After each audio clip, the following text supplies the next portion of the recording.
my W-2s, get Yeah, all my P&Ls in order. Like, oh, yeah, yeah, no, yeah. it's a lot. Poor tax And preparers. So I pay a lot of money every year.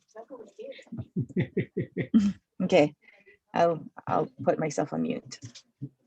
sounds good. Hey, Corey. What's up? What's Hey, up, everybody? it's good. It's good. It's Friday, Super Bowl weekend. I Uh, know. I don't know if anybody's excited about Super Bowl or not. I think it'll be fun.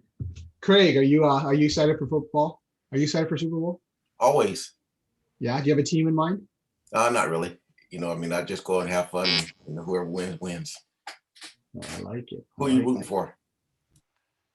I could, I mean, because it's not the Seahawks or the Raiders, I'm like, but it's still fun to watch, Yeah, If yeah, nothing else, it's great to watch the commercials. And yeah. this year they're gonna be doling out the dollars for the commercials. So Well, tell you what. I mean, I look forward to it, and have a little bit of little Super Bowl party that we're gonna go to.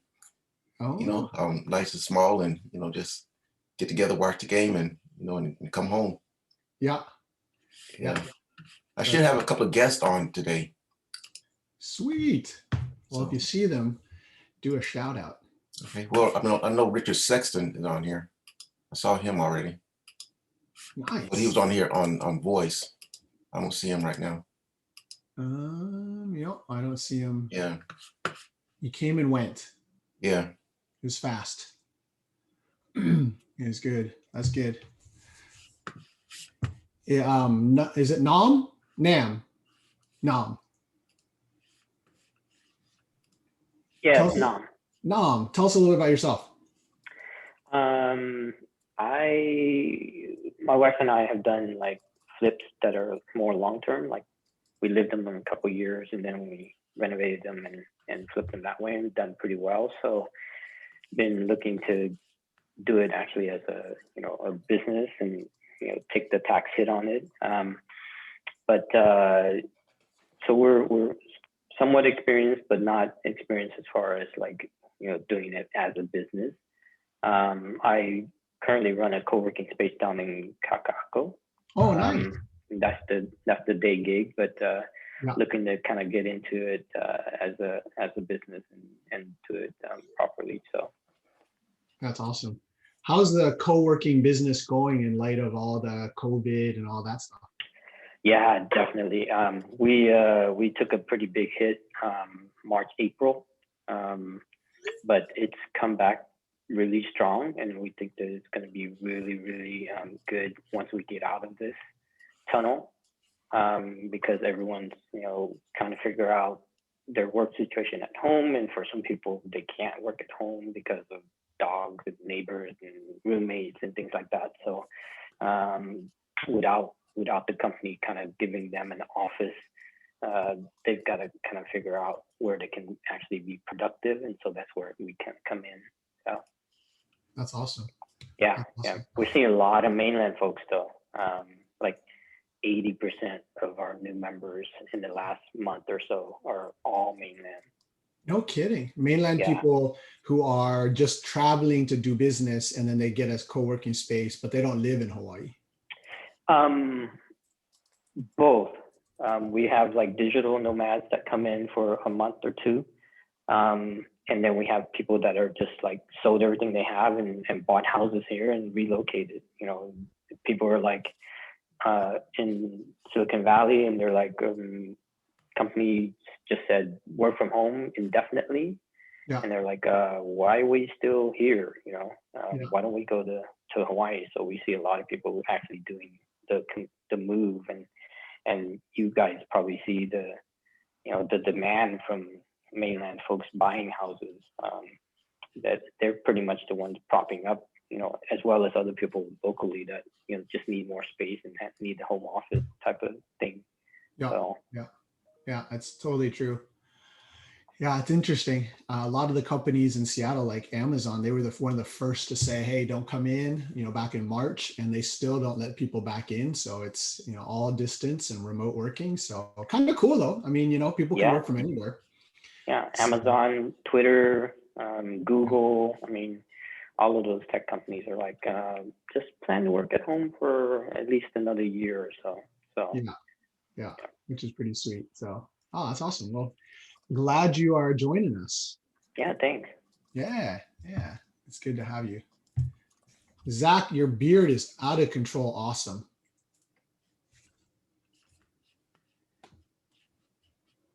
Everybody see Zach's beard? It's like, Oh yeah. There.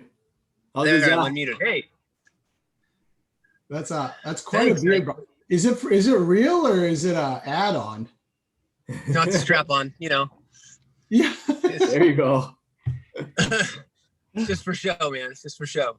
Where are you at? No, it's the real deal. Camarillo, California, Southern California. Okay. On the Central Coast. Yep. Yeah. Nice. So I found you guys, got connected with Alex Camacho. He's over in Maui Oh, cool, and in yeah. LA. So Yep. starts talking to him and he says, oh, check out these guys. Go to their coffee talk and just let them know you're new and you're there to learn. So I'm here to learn.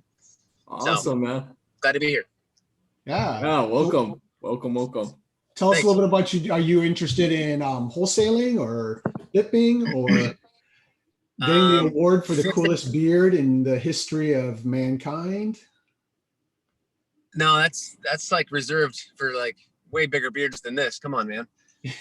No, I'm a fix and flip guy. I've known about real estate since I was 17 and thought about fixing and flipping my first house when I was 17 with my dad, and just never happened. Nice. Had my own houses and stuff that I've fixed up, and I don't know, kind of feel like I was wired to fix and flip houses and connect people and let people do what they do and do it well. So, been studying Hawaii for probably 6 to 8 months. I got a buddy who lives over in Haiula. And we went and visited over Christmas break, and I'm here paying attention and getting as much information I can, watching YouTube videos and kind of just jumping in and learning, starting the process. That's awesome. Well, it's a good group of folks, and it varies every single week as to who jumps on, and everybody's kind of in the same boat. No matter how many deals we've done, we've all got kind of the white belt mentality Right. to keep learning and keep figuring things out, learning from each other. So, so welcome. Glad you're with us. Thank you. Appreciate it. No, I'm glad to be Yeah. here. Yeah, and if anybody else is kind of new and you're interested, during the week on the Facebook page, you can do the Keiko Exchange. And if you got questions or deals or anything like that, our team definitely tries to stay on top of it. So that helps if you ever have something that you're just kind of stuck on, and then we can all jump in. And it's kind of cool. It's like this whole little group of us that help each other and keep trying to crush it together. It's pretty solid. Just to jump in on that, Kekoa, I mean, I've used the Kiko Exchange on Facebook to find contracts. When people give cool presentations, like they post the presentation on there. So, I mean, like really do go in there and check it out on Facebook. There's a lot of valuable stuff that other people are sharing in here, and it's a legit resource. That's awesome. Thanks, Will. That's fantastic.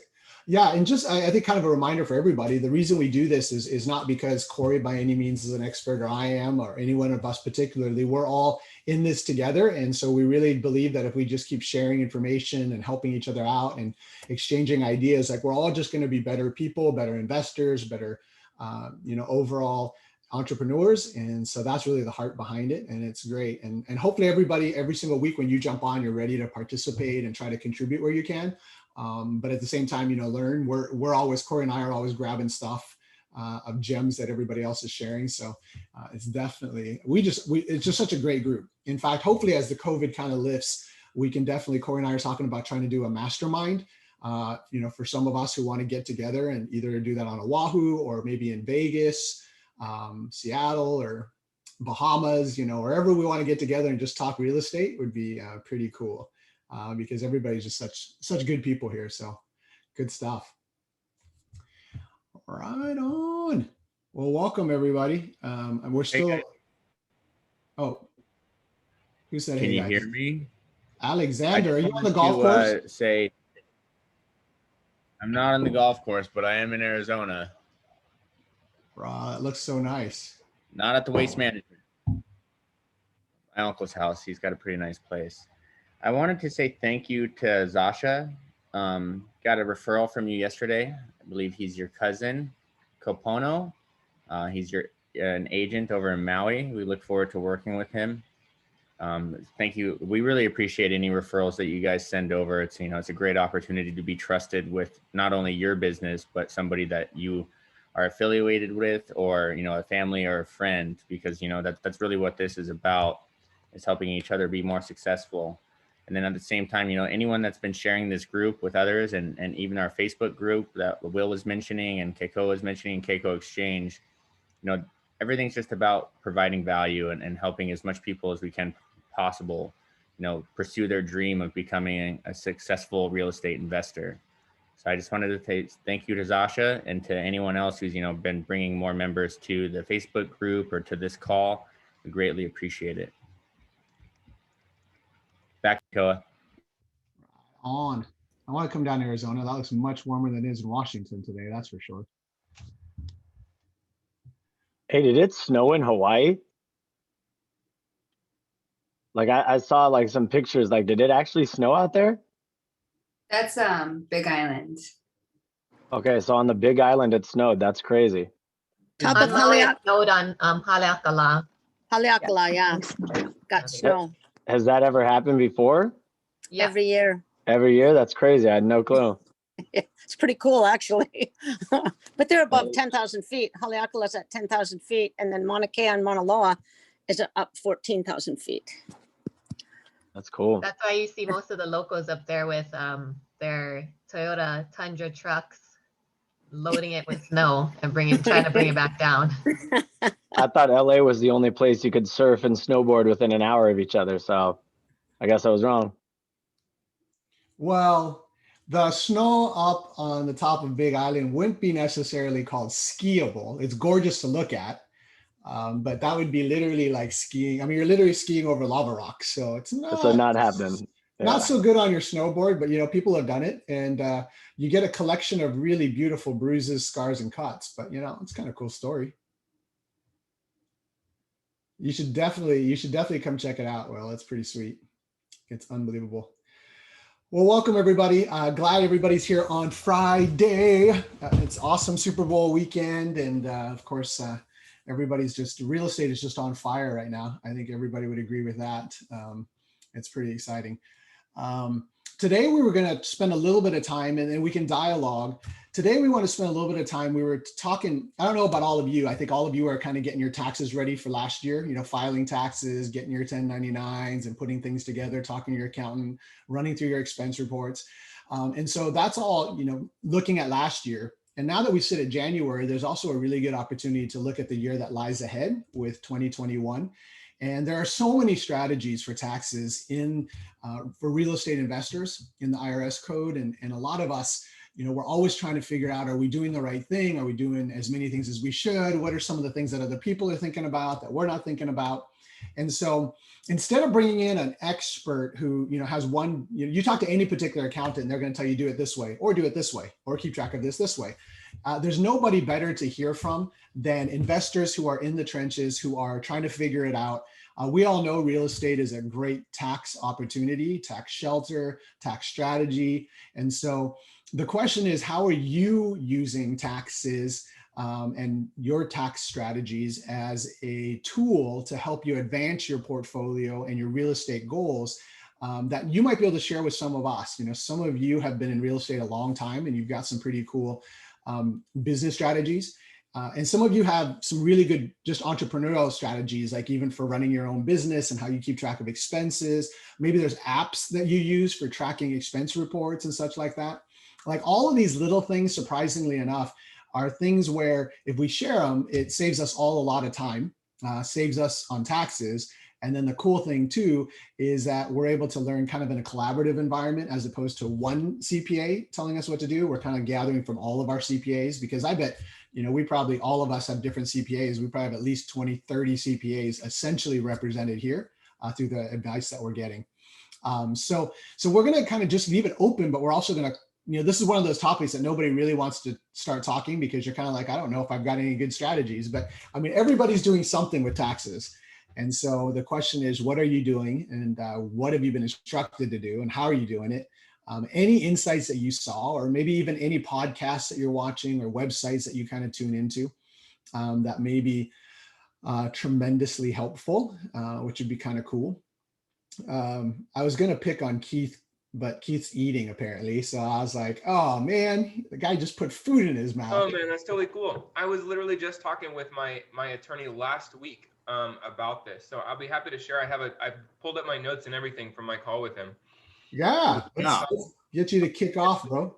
2 different programs. There's the COVID relief package is a little over 2,000 pages. And I'm like, I am too freaking lazy. I'm not even going to attempt.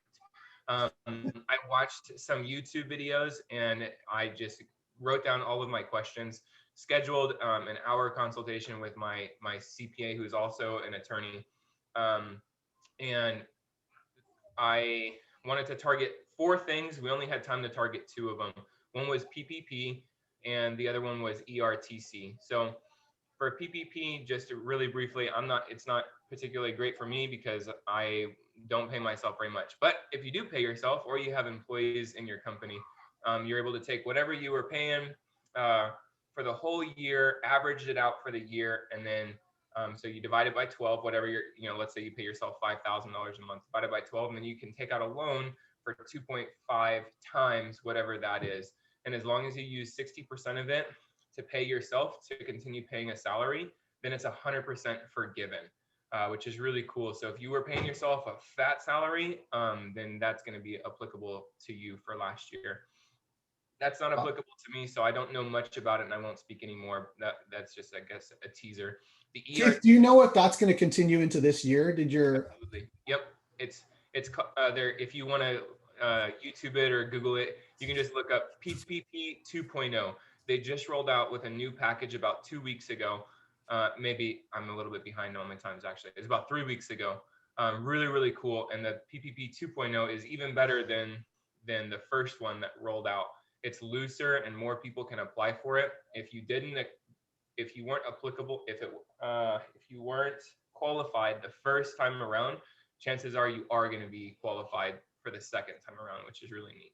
So Keith, just let me just put on my dummies hat here for a second and try to repeat what I heard you say for 2021. So basically for 2021 under PPP 2.0, from what you understand, is that we should start paying ourselves and maybe 1 or 2 people on our teams a decent sized salary so that the PPP 2.0 by the end of 2021 would essentially cover those salaries, and it's a completely forgivable gift loan, if you will. So therefore, essentially, we're going to be able to pay staff salaries and have it completely forgiven.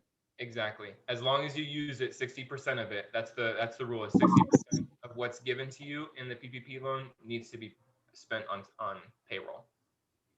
So that sounds like just free money and we should hire some staff. Is anybody else, before we go on, anybody else heard anything else about PPP 2.0 on this particular topic as a strategy? Yeah, so everyone should definitely take a look at it and see if it's applicable to them. If it is, it is free money.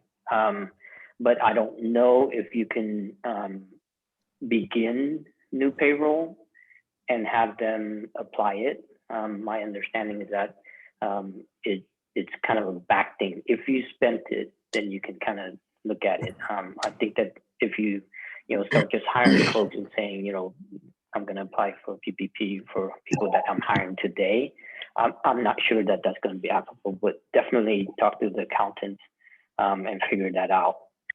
The other thing that goes along with the PPP is the employee retention grant. ERTC. I think it's called. That's another one to take a look at.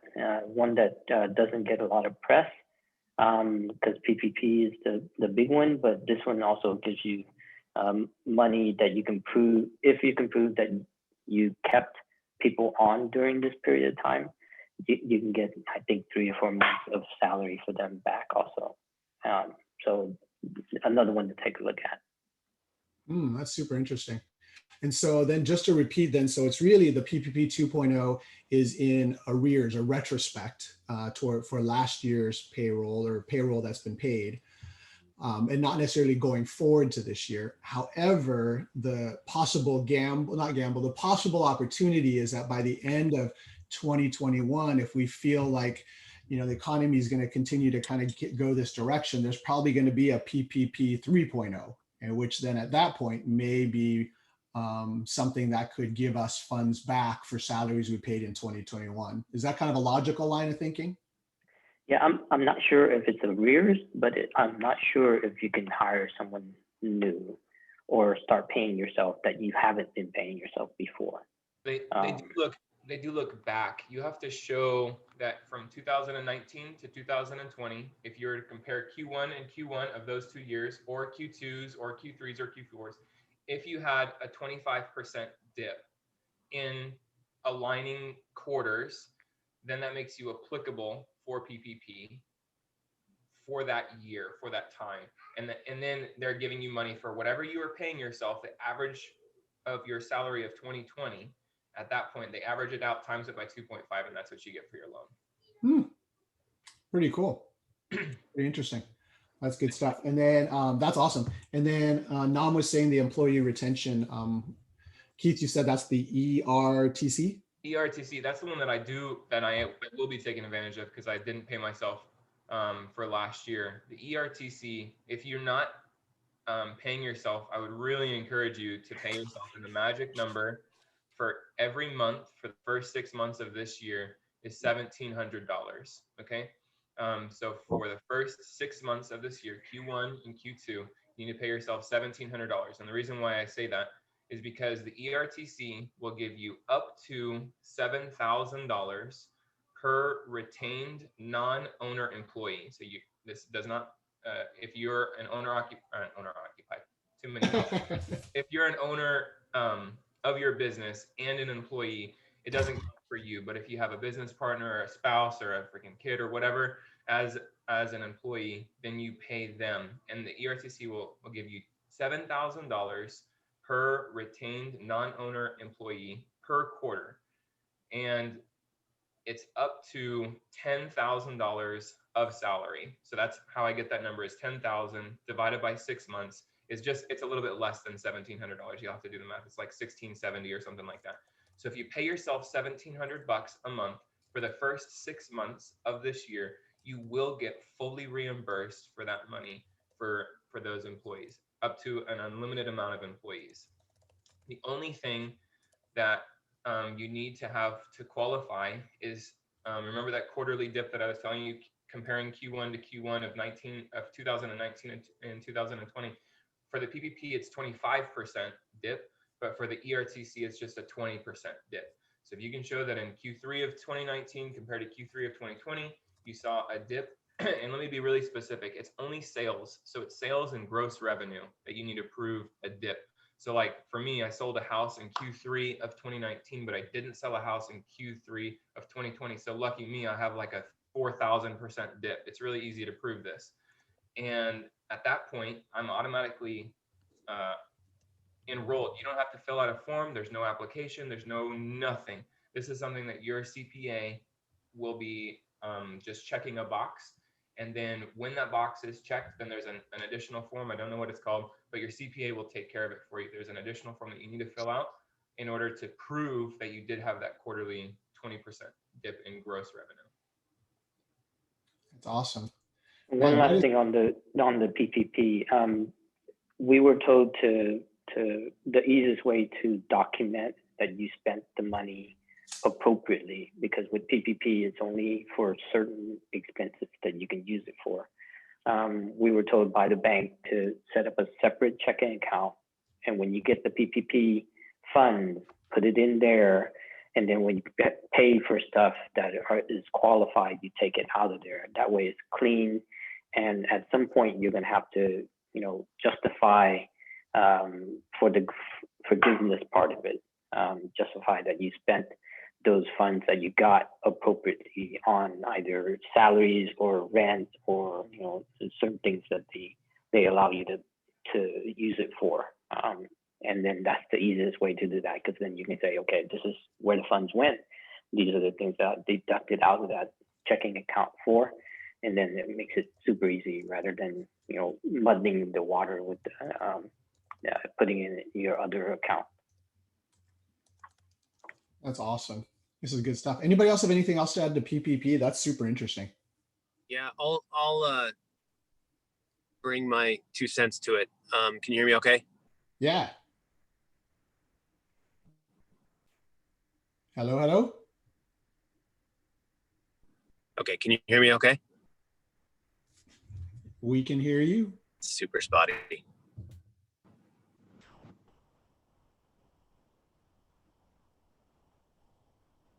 He's leaving us. Go ahead, I'll try and jump in. Maybe just move your move to the other end of the parking lot. See if that works. But in the meantime, anybody else got some thoughts on this PPP? Because I mean, it's essentially like free money. Okay, can you hear me okay? Now it's better. Okay, so I believe that the 2.0, because we just went through this and we're kind of on the wait list. We're in that holding pattern, which most people who applied for 2.0 got waitlisted. So it's coming down the road, but there is a provision in there, to my understanding. My wife takes care of the finances for our business, but there is a provision for new job creation in the 2.0. So some of those funds can get allocated to job creation. That's really good to know. So for those of us who are interested in it, and you haven't done it in the past, take a look at the job creation component. Yeah, and it's possible that I'm talking out of my ass, but I believe there is a provision in there that is for some job creation. So whatever that's worth. Oh, that's great. That's great. No, it's good. We're all learning together, and so it's perfect. If nothing else, I think this has probably inspired a few people to be like, hey, I got to look into this, because, you know, as real estate investors, we're always looking at what's our best return on investment, what's our best return cash on cash, what's the best return on our time. What we don't sometimes remember is that tax savings is a massive return as well. But we kind of wait till the end, and then we struggle and we stress out. And so this is really, really helpful. Anything else on PPP while we're on it? And then also that ERTC, the Employee Retention Program. Any other insights there? And then we can kind of move on to another. But anybody else heard anything or used it?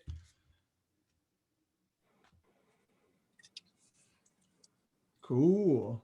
Well, Keith, we'll go back to you then. What was the other thing that your accountant was telling you? Those are the two things, the PPP and the ERTC. Okay, that's awesome. Sweet. And if you got anything to add later, that's great. But I'm going to pick on Daniel Kong, because Daniel is a resident of Hawaii, but he invests in the mainland. So he's got expenses that are interstate, outside of the state of Hawaii. How's that? And then he's also got numerous properties, and his business structure is unique. And then he also has a W-2. So Daniel, can you just share with us a little bit about how your CPA has set up your books, and how you kind of manage those multi-state taxation scenarios, and maybe any guidance that you give to some of us who are kind of thinking of investing out of state? Sure. Yeah, I actually just had a meeting with my CPA yesterday. So it's kind of perfect timing for all of this. As far as my out-of-state rental portfolio, et cetera, then it's just the taxes are, so you file taxes in that state for those taxes for whatever your rentals are. So it's a separate tax form for that state, that just for your state taxes you file just the income and expenses are just handled over there. But because it's all it rolls up in my Schedule E, it just rolls up into my personal tax return, which may or may not roll into your W-2 depending on your income level, et cetera, et cetera. But basically, it's just a normal Schedule E on that side for that the out-of-state investing part of my portfolio. So when you're out-of-state investing, Daniel, you hire a contractor. You're hiring basically everything outsourced. Yes. Any particular way that you're managing those expenses in such a way to ensure you're maximizing your tax write-off? So the way it works, or it's supposed to work, is that when you let's say you buy the property for let's say 50 grand, or whatever, then like when your cost basis for that property is 50 grand. So if you're selling in the future for 100 grand, now you have like a 50 grand gain on that property, right? Because it's like it's your cost basis for your capital gains and your depreciation, et cetera, is based on that 50 grand price. But when you do a rehab on the property, you're not supposed to take like the majority of the rehab parts as like repairs, quote unquote repairs. I mean, you can take a $50,000 repair and $50,000 loss, but it's probably not in your best interest for like a lot of reasons. But what would happen is majority of those repairs now become like they get added to your cost basis. So it's not, I mean, it's not, there's like maintenance and then there's like capital expenditures. And so when you like come, let's say I put in like 30 grand of rehab into the property and I count those all as capital expenditures, now my new cost basis for that property is going to be 80 grand. So if I were to sell it for 100, I'd make us like a smaller profit as far as like my capital gains and etc. And then that 30 grand, I'll depreciate that over like the 27.5 years normally of like normal depreciation that basically, so it's like I can slowly depreciate that new amount or the same depreciation period that I have like of my original cost basis. You can separate up some things to say like certain things are faster depreciation, but it's up to you as far as like how you segregate your repairs on the property itself. And so, but basically it's just you can take a little bit more depreciation and your new cost basis goes up as you add that to the out-of-state property. Yeah, that's awesome. What about, have you ever done any of that advanced depreciation where you're actually bringing all that depreciation up forward? Bonus depreciation? Yeah. So I have not personally done it. I mean, like what my understanding is, I usually have to have a cost depreciation. Cost segregation. And then once you do that, then like you can take that the bonus depreciation. But for me, I don't think the cost for the study because I have to do it for every one of the properties, and there is a fee there. You have to pay for that, etc. And then just like the overall headache of everything that's involved, to me, it wouldn't have made sense. And then also like just in my rental portfolio, I think there's like passive income, yeah. So you can't directly apply it to your W-2 the same way that you would like your Schedule C, which is your active income. So I can take a lot of expenses on my Schedule C for like my normal like stuff that I'm doing here in Hawaii for like my active marketing or a lot of those expenses, and I can actually apply directly to my W-2. But then for my rental income, because of my tax bracket, it wouldn't really apply that my losses in my Schedule E for my passive income to my W-2 income right now. So it's not like a huge benefit to take a loss in my rentals. It basically just offset my rental income, which is already pretty good because of the depreciation that I'm going to be taking. That's awesome. That's so good. Any other strategies that you're implementing right now to kind of help with tax savings? Wait, give me like a minute too. Let me like put up some notes that I have. Okay. So if anybody who is investing in multifamilies and especially in multifamilies, bonus depreciation is a really cool strategy where you can actually do 100% depreciation in the year of acquisition. So something to take a look at.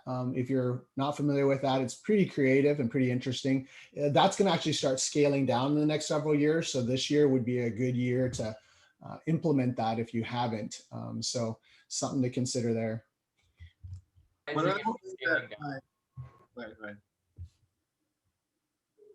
One other thing that my accountant said that along the lines of the bonus depreciation is that normally when you purchase a car, you can depreciate the same thing over like a period of time. Or if you lease it, you can take the entire lease of the car, because as long as it's purchasing your business, can be taken off as a write-off. The main thing you have to do is make sure you put commercial insurance on top of the car. But if you buy a car that's over 6,000 pounds, there's the bonus depreciation where you can depreciate that entire amount in year one. So that's just along the same lines of the bonus depreciation of your house. Like let's say you just want to buy a brand new, whatever, Lexus or whatever, as long as it meets over that 6,000 pound limit, you can take the entire cost of that car on bonus depreciation on year one, right? So that's like another thing. And then, you can sell it and then buy another one next year. I mean, whatever creative strategy you want to do as far as like that bonus depreciation of that. But it just has to be like over 6,000 pounds if you want to take that bonus depreciation. Yeah, I had a bunch of friends buy Teslas in December of last year because it hit that, the big one. they were able to take that, whatever you call that bonus depreciation on the vehicle for 6,000 pounds. So if you don't know about that, that's super interesting. So if you're, I don't know the exact, do you know the exact IRS code? Anybody got that one for that one? It's pretty interesting, but I took it once in 2017, so it works, but it's cool. Yeah, I got a question for you, Kiko. Your RV, is that considered a residence? Like can you write that off as a, like, do they treat it as that? Or? Motorhomes, the size of mine and the price point that it is considered a second home. So the whole interest is taxed right off as a second home. So we were going to pay cash for it, but our accountant's like, no, you should definitely get the interest write off. So keep your cash, invest the cash, which is great. And then get the loan, because the loans are right now 2.4%, and then write off the interest. And so, yeah, for all of you people who want to hit the road, go buy an RV. That's awesome. Are they in short supply right now? I mean, they're kind of. Yeah, I would imagine. I mean, a lot of people this year are realizing, at least the people that I know that have families and such, they're realizing that this window where everybody gets to Zoom from home is probably going to end by fall. And even this spring, a lot of schools are going back, but they're giving kids the option for parents who are uncomfortable. So kind of the window where we can Zoom from anywhere in the country is probably going to end by summer. So, provided everything goes well with the vaccines and such. So therefore, everybody's going back to school in September. So, I mean, our family included, we're planning, trying to hit the road in March and kind of be gone till June or July. So I think a lot of people are trying to do that. So if anybody wants to talk about motorhomes, let me know. I'll start a whole nother podcast. Trying to get everybody to do it. But that's great. So let's see, in the chat, we've got Keith put the name of his CPA, Mark Kohler. So check out that guy's podcast and website if you want some additional information. And Keith, thanks as always for sharing that. Why is it scaling down? It's the IRS. So, nobody really knows why the IRS does what they do. But who knows, that could change over time. But you can check out the IRS tax code for that. We mentor a lot of our guys on that. I'm going to pick on Troy for a minute. I know, Troy, you're in your car. So Troy, can you talk a little bit about real estate professional status? That's another tax opportunity. And we're not going to spend a ton of time on it because we should do an entire show dedicated to this. But real estate professional status is something really interesting where if you're married, you can have your spouse or one of you spend about 750 of material hours in real estate. And then the spouse who has a W-2 income can essentially become tax-free. So then it's like taking your 30 to 40% tax liability as a W-2 worker and channeling that into real estate in order to create passive income. And so that's really the specialty that we have. Troy and his wife, actually his wife just joined our real estate team. But Troy and Maria are actually doing this themselves. And so, Troy, can you kind of give a high level, just enough information that those of us who don't know about it may do some research and then kind of see if it may work out for our own families? Yeah, and for people that haven't heard it, yeah, of course, Kiko. For people that haven't heard of it before, it's a designation with the IRS to claim real estate professional status. So it's something that your tax preparer would do as you file taxes. And that's correct. I mean, there's a lot of kind of, nuances that we won't get into here, but it's essentially 750 hours have to be spent managing aspects of the property over the course of a year. And in addition to that, more than 50% of your time has to be spent on that activity, meaning you couldn't have a job. If you had a job and you worked 40 hours a week, a W-2 job, you'd have to spend at least 41 hours per week on these real estate activities. And then the third kind of component of that is you have to track all of your activity contemporaneously. So as an example, we drove from Seattle to Puyallup today to do some stuff on our fourplex, and the hours spent in the car, at the fourplex, et cetera, are all, reps hours, we call them. And so we'll track those later on today. So it's pretty interesting, but, and just kind of tying back into the cost segregation studies and the bonus depreciation is, since Maria she's both a real estate, a licensed agent, working with Kukoa and his team, but then also claims reps, as I mentioned. And so we claimed reps last year, and we actually did cost segregation studies on 3 of our properties last year. And what it allowed us to do is we were able to offset $140,000 of W-2 income. And so we actually have, at the beginning of each year, we have, friends or colleagues that we kind of partner with or work with on these things. And what they'll do is they'll say, okay, we anticipate we're going to make X amount of income this year. And so then what they'll do is they'll kind of, work back into the income and determine how many properties they need to buy in order to offset that W-2 income. So it's a pretty interesting strategy, and it's something that our accountant has kind of, helped us along the way. So.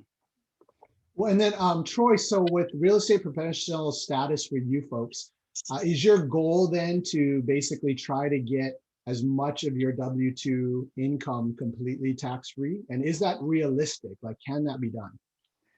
Yeah, I mean, it can be done. And that's the goal. Is so I have W-2 income, she doesn't, she claims reps. And so, yeah, the goal is to offset all of my income. I mean, so there was a huge swing in terms of our tax implications from one year to the next.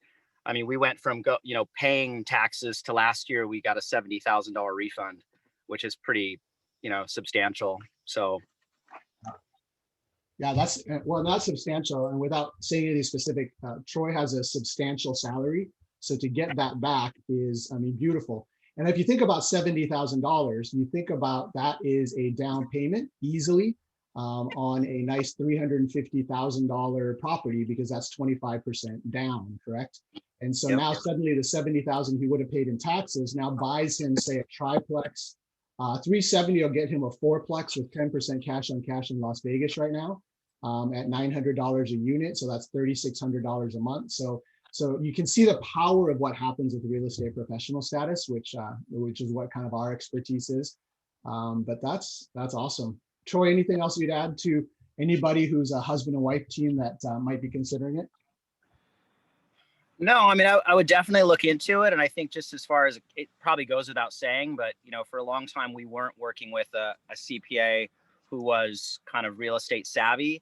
And so, the firm we work with now, I mean, more than 50% of their clients are real estate investors. And so they understand all the nuances, or at least many of the nuances of the tax code that can kind of help us out. So if anyone is, either working part-time or as a stay-at-home mom or stay-at-home dad or, real estate agent, I would definitely look into reps, because if you just need one person in the family to claim it in order to kind of benefit from it.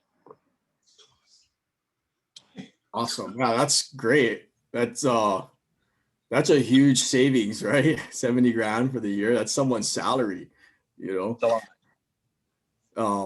Yeah. Thanks, Troy, for the info. And I think we should have a separate segment just solely on real estate professional status. I mean, that could be huge for a lot of people on the call. Yeah. Yeah. And Corey and Kukoa, like, I'm happy to, one of our accountants that we worked with in the past, he actually volunteered to come on one of these calls and kind of field questions for people, if that's something you want to do. Absolutely. Yeah, that'd be great. Cool. We'll set that up. Yeah. Yep. Yeah. Sounds good. You're in, Troy. You're stuck. We got you. That works. Yeah, I need that dude's number. Yeah, there you go, Zach. No, seriously, it's great for any husband and wife teams that are in business together. This is a window. Actually, instead of me answering it, Troy, what's your sense of real estate professional status being available long-term?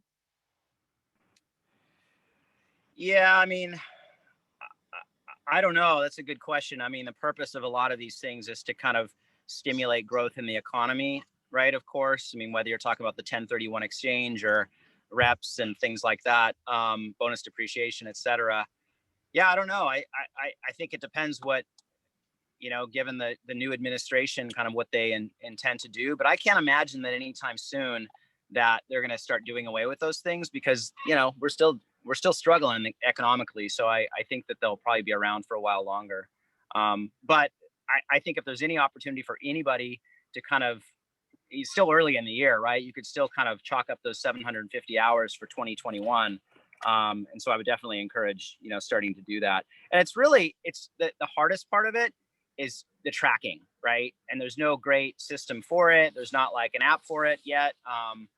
So we use a Google Docs or an Excel spreadsheet just to track kind of what activity was, how many hours were spent, how many miles were driven, the nature of the work that was done.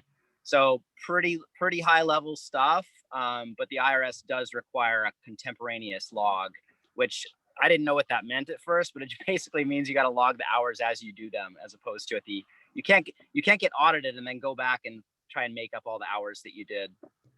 Right. Well, yeah. Keith was asking for the lazy person, what is the best way to track your hours? So it sounds like there's no app yet. It's Excel spreadsheet. So maybe Daniel over here can go get working on that app. There you go. I'm glad you defined that word, Keith, Troy, because that word was big for all of us. Contemporaneous. Contemporaneous. It's not a word, I guess. Yeah. The first time you said it, I was like, contemporary? I don't know what that is. Well, let's do it. Troy, why don't you see if your accountant's available for first Friday in March? Give us a couple weeks. And then for everybody else who's interested, you can share the word with anybody that might be interested in working with your spouse if you like them enough to try to avoid W-2 taxes. Yeah, exactly. And I'll put our CPAs. They're called nth degree CPAs. They're based in Seattle, and I'll put that in the chat here in a minute. Troy, have you tried looking at apps for like attorneys? I know they keep track of their time to the 15 seconds. So maybe commandeer one of those and make it work for you. Yeah, I haven't. That's a good idea. I haven't actually done that. I've looked at lots of other kind of time accounting apps, and they're just not. They're not, and the IRS is pretty vague on what you need to track, and so we try to kind of track a little more detail. So I don't know, but if anyone finds an app that tracks the useful information from a logging standpoint, let us know. But Google Docs has been so far the easiest, and it's funny because we have we're in other groups, and there are hundreds of real estate investors there, and they're all having the same kind of a challenge. Some use Google Docs. Some people just use Google Calendar because, in theory, much of your time is kind of logged in, a Google Calendar. Some people use a notebook. It's just that I wouldn't want to go to a paper notebook if the IRS is, auditing me. I'd rather have, something digital. But that's a good point. Well, there we go. We got Daniel. Daniel, you're on it, man. Make us an app. Real estate hour tracking. I wanted to throw out there that I also claim the real estate professional status, and my CPA did a decent job of explaining it, but I came across this other guy, and he has this little education thing that you can sign up for free. Highly recommended if you're interested. It gives you a lot of nuances like how to track your time and specific information. I'll throw the site in there, not giving any plugs, but it had I took like a half page of nuggets just from his series. So that's awesome. Yeah. Would you mind throwing that in the chat? And that way, anybody who's interested, that'd be perfect. Thanks, Chris. It's fantastic. Good stuff. Sorry, Corey, I'm kind of dominating here. This topic is very fascinating to me because I like to avoid taxes as legally as possible. Oh yeah, this is great info. I'm just keeping up with the chat. It's kind of hilarious. But there's some resources being shared. Thanks, Chris, Daniel, and Keith shared some too. That's every year I always think like, man, I gotta track my gas, for taxes. And I never do. One year I started with an app and would, push the button when I go for business and stop. And then it lasted like a week, and then it never worked out. So I'm still trying to figure out the best way to track hours and stuff too. So, but Google Calendar seems to be the best right now for me. So, but I'll check out some of these resources that everyone shared. It's called a personal assistant. Yeah, I know, right? Yeah. Because I'm not going to do it. Yeah. Exactly. Yep. Well, Corey says the same thing about his workout. I'm going to do it. I'm going to do it. I'm going to track it. I'm going to make it happen. And then, brah, 2 days later, pow, over. It's like, what happened? Yeah. Yeah. I got to get more consistent on that end. We spent a lot of money to convert our garage to our gym. And it's been empty for a little while. That is too funny. That's awesome. Cool. All right. So Troy and Maria also put in the nth degree CPAs if anybody's looking for another CPA to consider. Nth degree, by the way, does focus a lot on real estate investors, as well as real estate professionals. So if that fits you, that could be another resource as well. Yeah. And thanks everybody for sharing. I got a lot of good nuggets from this. So really appreciate all the information. And I guess moving forward, I think maybe if you guys want to circle back and we open up to our leads, needs, and good deeds segment, because I know there's a couple of people on here that that are in need for something, and I think there's people here that can solve that problem. So I know Keith has a deal coming up, nice off-market deal on the North Shore. He's looking for gap funding, right? Anywhere from, what is it, Keith? Like 70 to. Or Corey won't give me. Well, maybe that's an option. We'll see. I'm trying not to get into any more projects. Alex and I'll give it to you if Corey doesn't give it to you. We're much better. No, yeah. So if anybody wants to message Keith, maybe drop your contact again in the chat or something. I know we have Kevin on here. Kevin Albart. How's it, Kevin? And Kevin is a private lender as well. So maybe you guys kind of chit chat on the side. And I know Richie and Keone have a deal coming up in Kailua, which we'll be funding as well. And hopefully, Keith's deal too, right? And so if you guys are interested in jumping in on a project, Keith, I know Keith has one, Keone and Richie, and if anybody else, feel free to unmute. I love our leads, needs, and good deeds section, but every time I think people are a little shy. So I think if I know ahead of time, I'll definitely kind of just pitch it for you guys, Well, Corey, then so you said Keith has a deal. Keith, do you want to tell us about the deal in case something? Love to. I will not be shy at all. I was typing it all out into the chat, but I'd much rather say it's a lot faster. I've got 7 properties in escrow right now. I don't have freaking money. I need help funding these deals to take them down. So I'll just give you 2 teasers. One, I locked up last week. Purchase price is $240. Repairs is $25. Hold time is 7 months. ARV is $430. Purchase price $240. Reno $25. I like how Chris's son is like, heck yeah, that's a deal. Attaboy. Purchase price $240. Reno $25. Hold time 7 months. ARV $430. For the other property, that's like Corey said, that's in Wailua on North Shore. And then I have another property I just locked up 2 days ago. Purchase price $64. Reno $3. ARV $105. Hold time 4 months. That's obviously not Hawaii. That would be Pittsburgh. So those are our deals. I'm getting locked up between like 55 to 62% loan to value. They're like, people say, find a deal and the money will come. So I'm hoping that statement will come true very quickly. On one of them, on the latter one, I have 26 days to close. He needed to close really, really fast. So I only had a 28-day close. I'm 2 days into it. I should be getting pictures of the property today. On the property in Wailua, I'm closing on next month. I gave myself plenty of time to raise the funds and everything. Full scope of work, pictures of the property, a massive 2-page. The materials are already purchased. Most of the materials are already purchased. There's a big old list of those materials, and everything is included. So I can, by all means, I'll drop my email, and if you would like to, and I'll send a text message. If you want to text me, I can just copy and paste. It's real easy. Awesome. Congrats, Keith. Thank you. Thanks for letting me share it too. Yeah, absolutely, man.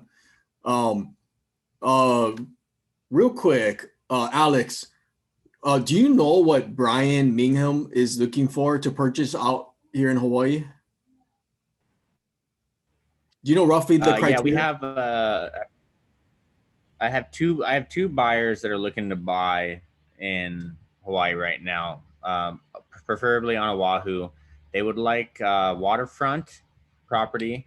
One of them is looking for anywhere from 1 million to 2 million, and he wants to be. He has a 28-foot boat. He wants to be able to park in front of the house. So that's one. And then our other buyer is looking for something under $1 million. He would like to have waterfront access as well. It can be a condo. He doesn't really have a huge preference. So I was thinking Richie, I know, has a deal that he's doing over in Hawaii Kai. That's a condo. And I believe, I don't think Dustin's on today, but I saw he just picked one up too in Hawaii Kai. But something waterfront is preferably what he would like to have as well, under $1 million. And he's open to a property that, you know, he could pick up and even have rehabbed. So if someone has something that needs help, you know, he could just come in as a partner and then take place and pay a premium for the rehab and the after resale value. I don't know how well it would pencil out, but I do know of a property in Haiaula on the North Shore? on the water, has its own private boat dock. I believe it's a 1.3 ask. Doesn't need a ton of work, but it's on Zillow. I want to say it's a 1.3 ask, right in right by Punaluu Stream. Got it. Nice. Maybe we should check that one out. Yeah. It's hard. That's why, right? It's Cat box, Zach.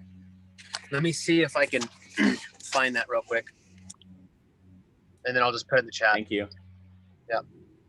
I'm gonna drop my email too, guys. So if anyone has any, you know, anything they want to put in front of me, please feel free to share it. I'll put my email and cell phone. Thank you. One more thing that I just thought about before I kind of open up. I want to hear if anybody else has anything they need, any deals, any money, you know. But I know Nam. Thanks for jumping on, man. Great to see you on. Ashley, I know you're already working with Ashley or talking to her, but she was mentioning about co-working, you know, how it's going and stuff like that. I know you kind of briefly touched upon it. So does it look like that that space is starting to open up again since the start of this pandemic? Yeah. Definitely. I was saying before that we took a hit early on, but it's coming back really strong. Memberships back to where it was before already. Oh, wow. Okay. Offices are pretty much all full. We've got 2 available out of the 40 that we have here. So we're pretty full. The only thing that's not going to come back really soon is the event, you know, which was a good part of what we had as far as revenues. So until people can gather in more than, you know, right now we're limiting everything to 5 people. So it's hard to have any kind of, you know, decent gathering. But as far as the trend, I was saying before, that trend is going to be pretty high. The demand that we're seeing from surveys and reports throughout the world is that people are snatching up the spaces, joining, and so we think demand is good. So we're on the I guess it's real estate related. We're actually for the business have decided to go out and actually buy buildings or buy pieces of land and build our own spaces. So we'll be getting into the commercial real estate side of that. But right now we're leasing, and it just doesn't make sense. We just need to buy something and build it and get funding for that. So interesting. Okay.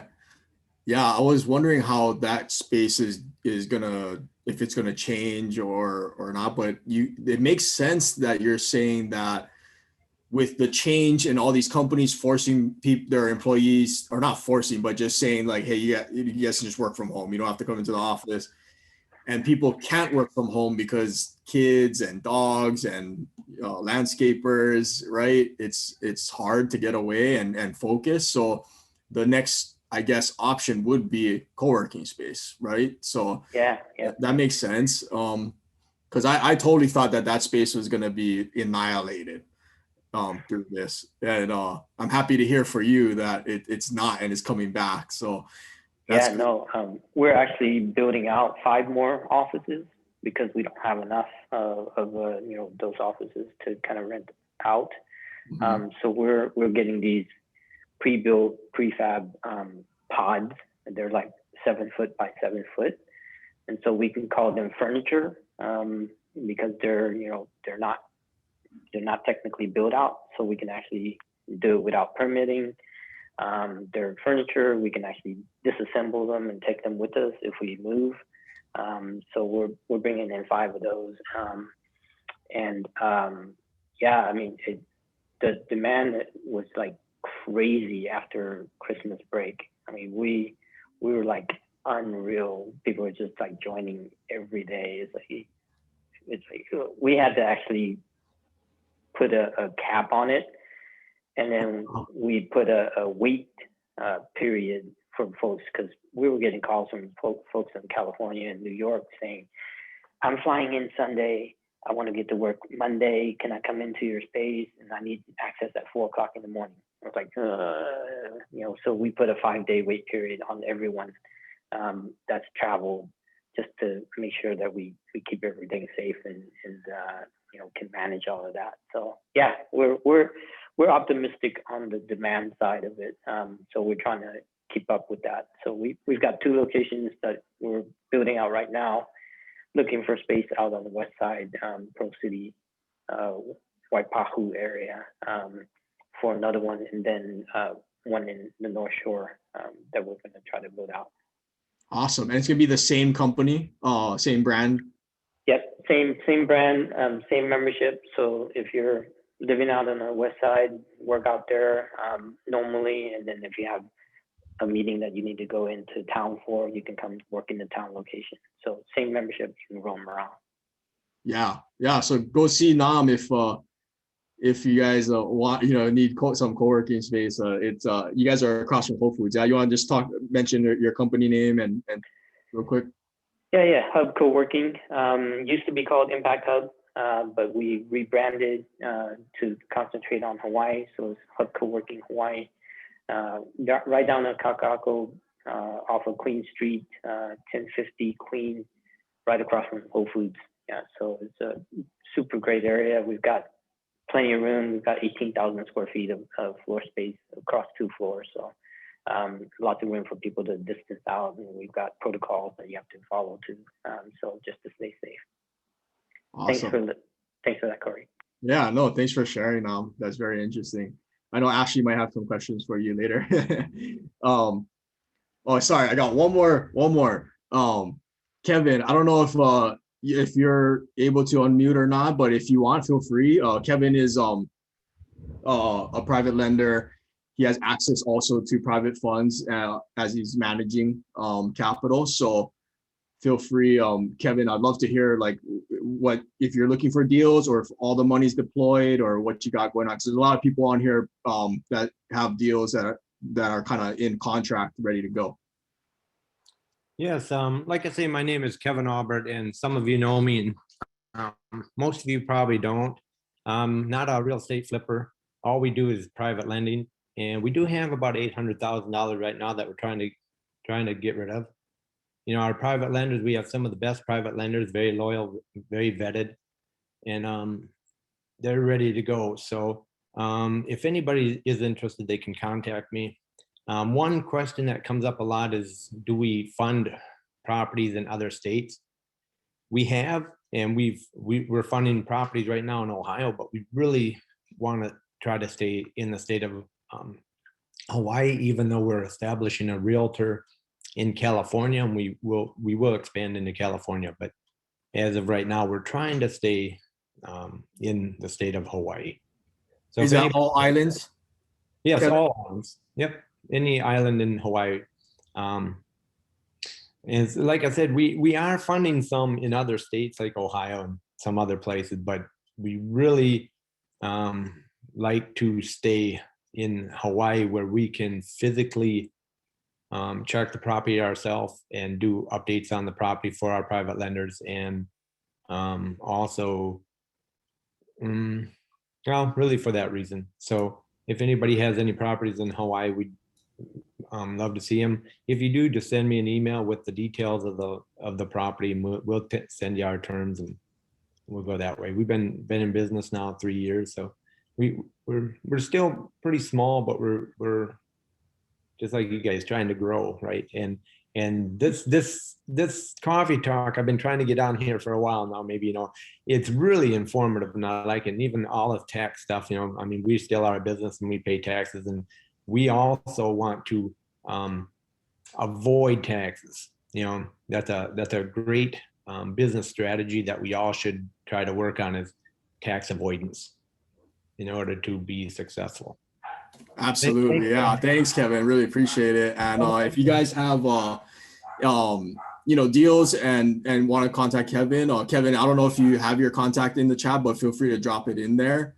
And I think, Kevin, real quick, do you guys do second position too, or just actually, we do mostly second position. We do first position when it's like $300 to $500,000. We try to get first position, but we do everything from $20,000 to $500,000. So we usually take second position, unless it's a large amount of money like $300,000 to $500,000. But we can talk about that. We don't mind taking second position, and we always try to find out who the first position is, the hard money lenders. So yeah, we don't mind taking second position. Awesome, man. Perfect. Yeah, there's not many guys like Kevin out there, like who just lend professionally and they're gap funders, So I know, Kevin, you'll have a bunch of good deals to probably look at that you guys can maybe deploy capital.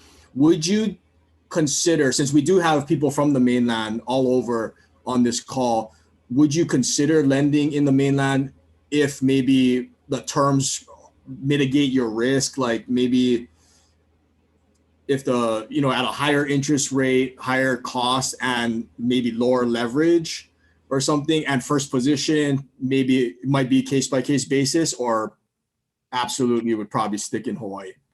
I hate to say absolute, because we're also private lenders. We're private lenders, and we're a team of private lenders. So as a private lender, I might be willing to take more risk, but most of our private lenders won't. And the reason is because it's a trust transfer. I mean, we trust you, we trust people here in Hawaii, we trust our investors, but we don't necessarily trust who they're working with in the States. So that's really, it comes down to a little bit of a trust issue. And we like to, the thing about real estate and why real estate's the most secure way to invest is because real estate doesn't move. We can physically reach out and touch it, but we really can't do that as easily when it's in the States. So I never want to say absolutely.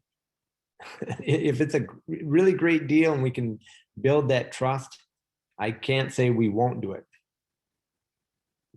I guess that's the best answer I can give. No, that's perfect. Yeah, that's perfect. I think we have a good idea of when to reach out to you if we think we got something that you guys would look at, So thanks, Kevin. Happy to see you on, man. Really appreciate it. It's good to see you. It's been a while, so it's great to see you and everybody on here.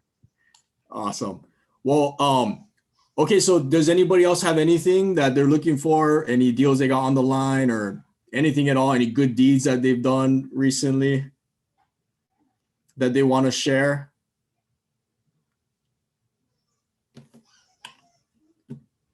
All righty. Well, thanks everybody for hopping on. As always, have a great weekend, and we'll hang out for a little while after if everyone wants to talk story for like 10 minutes or something. But have a great weekend, and we'll see you next week. Hey guys. Oh, Alex, go ahead. Take us out. Also, please don't forget to pay the fee, guys. It's a free call. There's unbelievable information. I see it in the chat. Everyone's so grateful for this. We please ask, invite a person, one person, either to the Facebook group, to the call, whatever we can do, because as you see, so many people contributed today to this call with, you know, unbelievable little gold nuggets, I like to call it. And for us to continue to grow and achieve more together, we need to have more people get on the call to join us, to share, you know, their knowledge. So collectively together, we're able to grow and, you know, make sure that we pay the least amount in taxes we can. We have private lenders in our network to be able to close these gap funding deals we need. You know, we have more buyers. So whatever we can do, guys, you know, it's a free call, but the one fee we are asking is please share it, you know, share this information, whether it's the YouTube channel or anything you feel that would help us grow this network. We really appreciate it. And yeah, have a wonderful weekend. Enjoy the Super Bowl. And yeah, Corey and I are going to hang out with whoever wants to hang out for a couple minutes. Yeah, and thanks, Alex. I was talking to Craig earlier, right, Craig? And you know, he said something that really warmed my heart. He said, "We'll keep it in the family," you know, because Craig's looking for financing, and I was like, "Yeah." And at first, I didn't understand at first, but he meant like our family, the Coffee Talk family, you know. So, and the more people we bring in, you know, the more opportunities it has for guys like Kevin, who's actively, you know, professionally lending in first, second position. You know, guys like Keith and Daniel and Nam and Troy, who shared, you know, and now Zach, who shared, you know, what their insights on taxes and stuff. So the more people we have, you know, the stronger we'll be, right? And our job as, you know, the team kind of just putting the platform and keeping everybody together is to maintain the culture, you know, of the group, right? And so that it is like a family and we're helping each other grow and we'll meet each other at the top, you know. So thanks everybody again for jumping on, and we'll look forward to next week Coffee Talk. Have a good weekend, everybody. Aloha. Dude, thank you. Aloha. Aloha. Thanks, guys. See you guys. Thank you. I'm gonna cut the recording. Hey, Corey, I had a question.